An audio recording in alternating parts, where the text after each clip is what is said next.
Hi, everyone. Thank you for joining us for another episode of the Campus Safety Voices podcast. My name is Amy Rock. Often touted as a way to curb vandalism and vaping while improving overall hallway safety, digital hall passes are used by thousands of schools across the country. Like with any technology, schools must weigh the benefits of the technology with the potential risks for its users.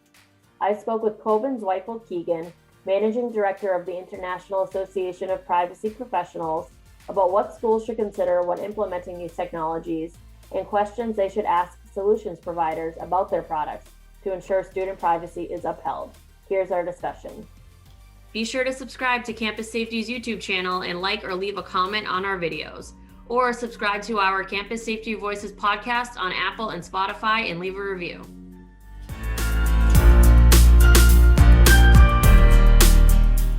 For safety and security purposes, I think most school administrators and school leaders would agree that it's a school's responsibility to know where students are when in school, not only for their own safety, but for the safety of everyone else in the building as well. And one way schools that have done this historically is through hall passes. And most of our readers are likely from the generation where they just signed a piece of paper when they left and when they came back. But now there are technology-based options available that are being used by thousands of schools in the US. Can you just speak to these technologies a bit in general and how they tend to work as a whole? Yeah, certainly. I think we've started to see this shift towards kind of digital hall passes as something that, in theory, reduces the friction of all of those paper slips and everything.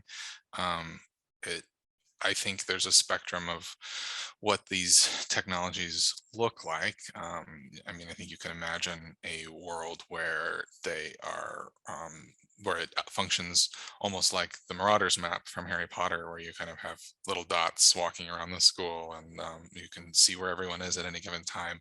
I don't think that's how these usually work. Instead, it's more focused on entry and exit, like saying like authorization, just like a hall pass used to work, saying, does this person have permission to be in this space?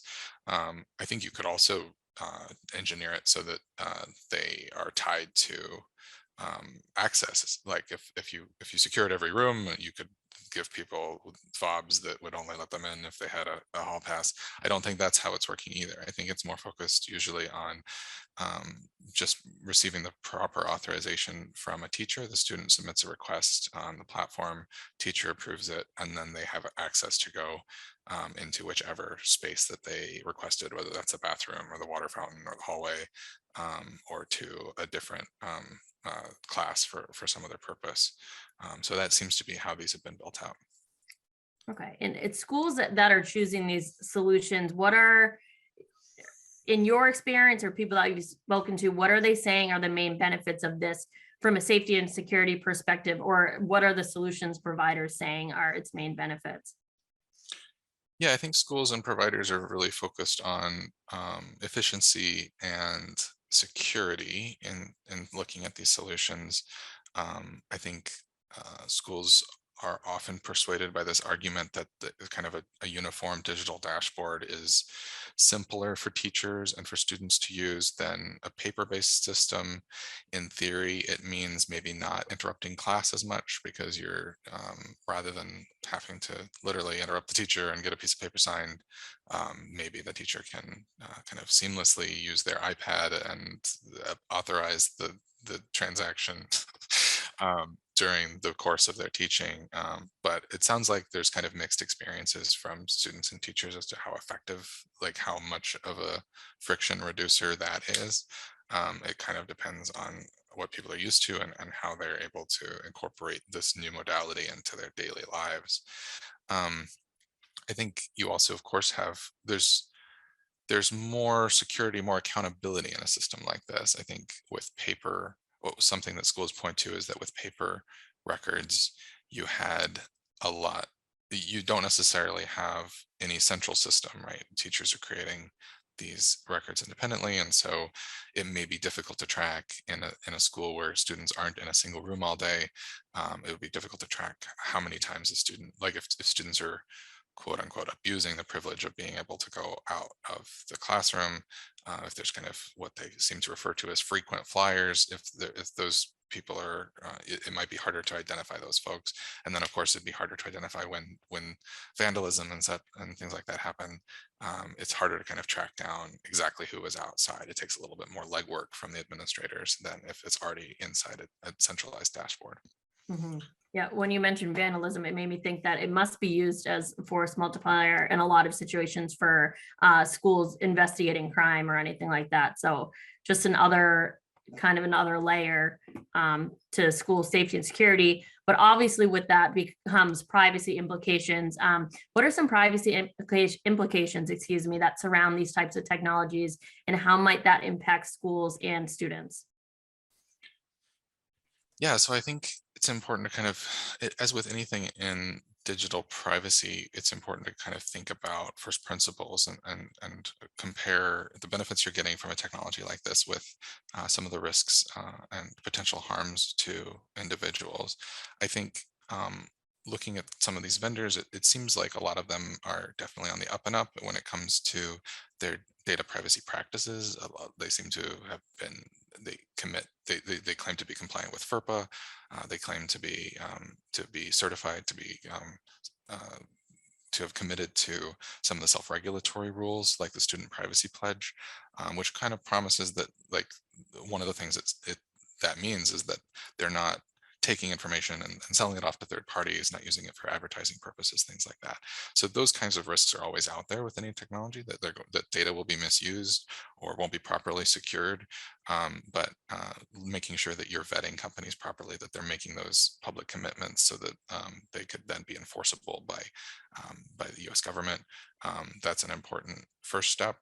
I think the other issues, though, kind of go to a broader context, other privacy concerns here that civil society has raised, and that I think speak to just the general trend of instituting more digital systems rather than paper-based systems.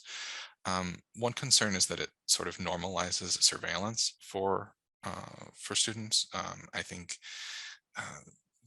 as you are focused on this world of students that are expect to be watched all the time, I think you find they will grow into people who expect to be adults that expect to be watched and timed and kind of have this level of invasiveness in their lives that doesn't necessarily put them first as a autonomous individual. I think so having kind of people's movements limited and observed by kind of an overseer is obviously part and parcel of what it means to be in school. Like you certainly are, students are used to this. There's at that time in your lives, you're used to reporting to authorities.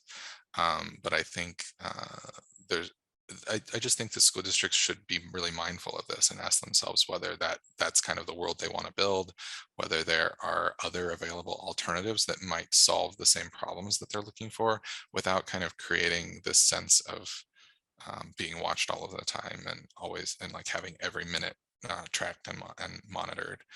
And that kind of goes back to my point about returning to first principles.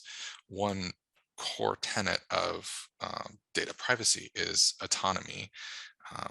We, I think, find ourselves generally in the policy community right now in a moment when we're trying to figure out that right balance between autonomy and safety when it comes to kids and youth. COPPA, the Children's Online Privacy Protection Act, which has been around for a while, is very focused on parental consent, on parental control, and that's for kids under 13.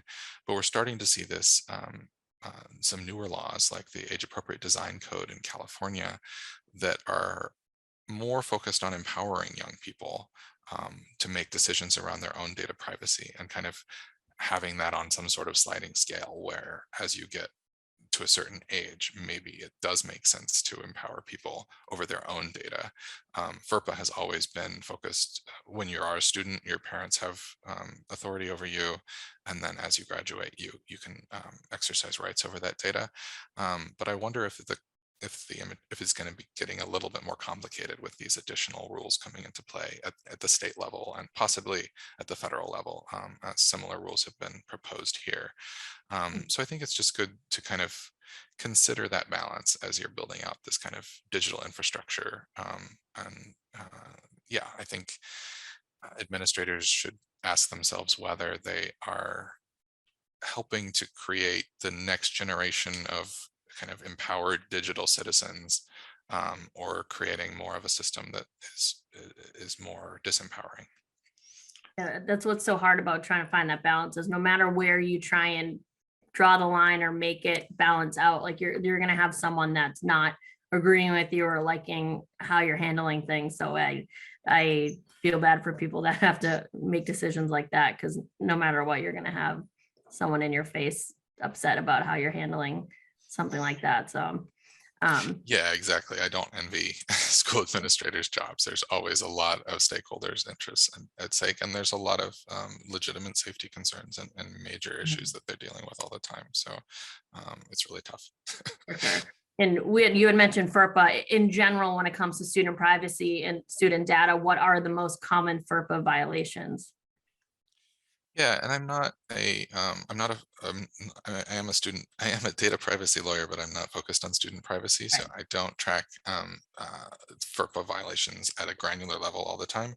I think some of the more common violations are often the things that people don't expect to be, where they're sort of writing a letter of recommendation and they forget that they shouldn't include information that would be exposing the student's information to a public entity. There's kind of simple, straightforward things like that. What we're looking at here is more the kinds of violations that happen when vendors are involved. FERPA applies to a lot of vendors because they're stepping in the shoes of the administrator. They're saying they're providing the service for the school district. And so they're subject to the same rules and kind of responsibilities that the district would otherwise be. So in those situations, I think we see that it's kind of some of the standard privacy limitations that are important not to violate. So schools need to make sure that when they're talking to vendors, that they're really focused on exactly which types of information are going to be collected by the vendor, how that's going to be used, like what are the clear limits on the purposes for which that data is collected. Making sure, of course, that the vendor isn't planning to disclose that information to others, not to sell it, that it's going to be basically under the control of the school, but exercised through the vendor. And there are, of course, exceptions to sharing under FERPA, but I think some of the self-regulatory codes, like the Student Privacy Pledge, go a little bit farther in saying, like, we actually won't share this data with anyone for any purpose, for like any behavioral advertising purpose or maybe some other third-party purposes. And then, of course, vetting security is kind of reasonable security violations are a common thread in all privacy cases, but also in FERPA, making sure that vendors have kind of committed to a set of security practices that meets modern requirements is really good. So things like multi-factor authentication is a good practice, making sure that data is encrypted, that you have an understanding of where data will be stored and that it actually isn't like physically safeguarded, and all of those kinds of questions. All of that's relevant to kind of the process of vetting a vendor. Now, this probably applies well beyond just students, because with the pandemic, so many people were at home, but was student privacy significantly impacted during the pandemic, when most were remote? Definitely, and yeah, exactly. I think in some of the same ways that maybe workplace privacy was affected, but yeah, differently than in the issue. Like it's a very different issue than digital hall passes, where you're kind of thinking about physical autonomy and like physical location and the ability to exercise control over one's kind of lived experience when you're at school.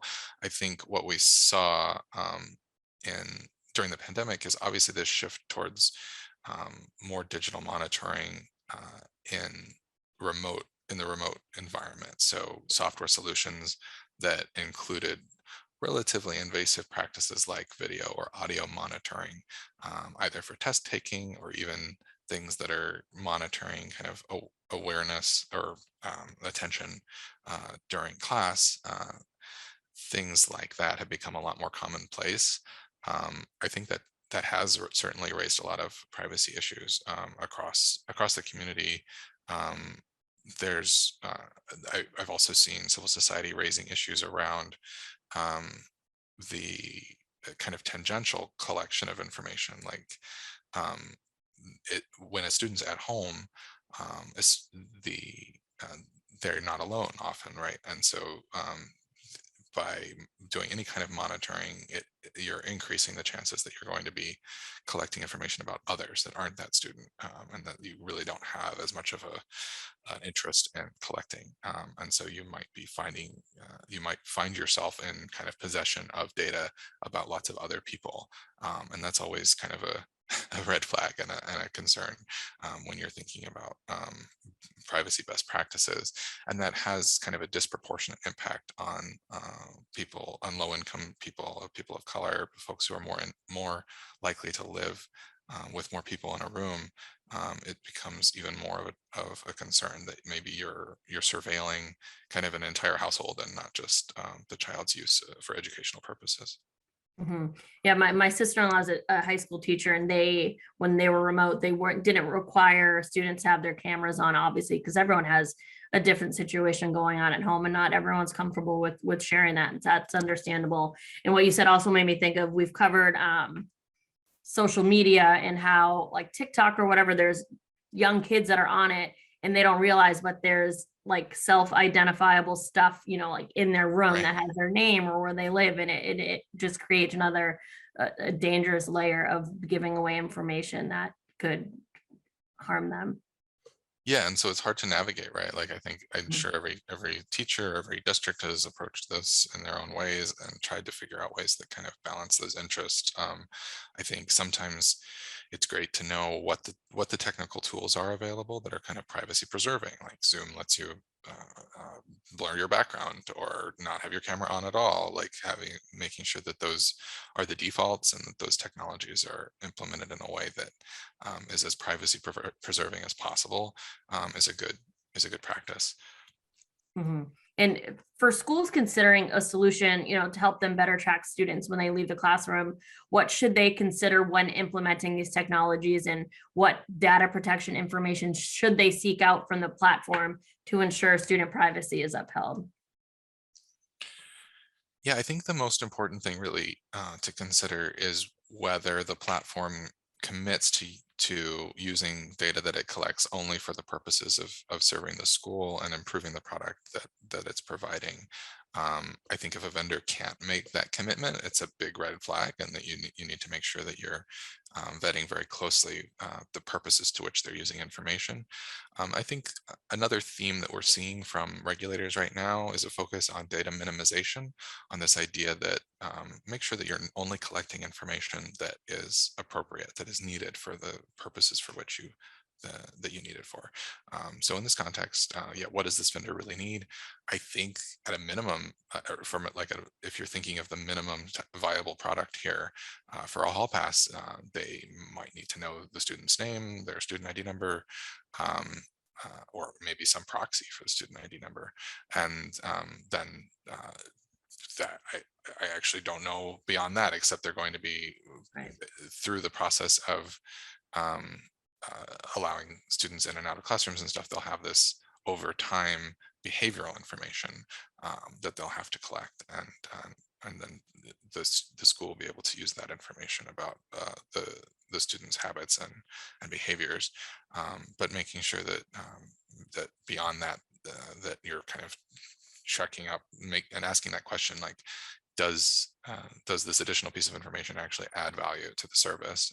That's an important thing to follow up on when you're talking to these vendors. Yeah, and I'm from a curiosity perspective, I wonder if we were saying how teachers use these systems, I wonder if a lot of them are kind of integrated with other tools as well. Because I know we've covered just saying how not relying on a technology or a system for only an emergency, so that like the staff or an administrator is familiar with how to Right. use it. So it would be interesting to look into if a lot of these vendors, it's kind of like an add-on to their other technology offerings. I'm sure that's probably the case. Yeah, and I think that's a technology solution is only as frictionless as like people's ability to use it, right? So I know that teachers aren't always like everyone else. They are not necessarily prone to just jumping in and embracing a new change to how they've done things for a long time. So it's good to like make sure that the benefits are actually there for the users with whom you're focused on providing that value. And yeah, that makes sense that you would want things that are kind of used in an everyday basis and not just in emergencies, to make sure people are familiar with the platform. And I mean, this is not just for safety. I think a lot of the vendors focus on some of the other uh, other access control issues that arise throughout a student's day, and like the fact that these kinds of systems, which are kind of ingrained onto the computers that students have already from the school, that they might help students also kind of remember things, like they would remember that they have a counselor appointment, that sort of thing. It can come up and remind you and automatically give you a hall pass instead of having to bother the teacher about something like that.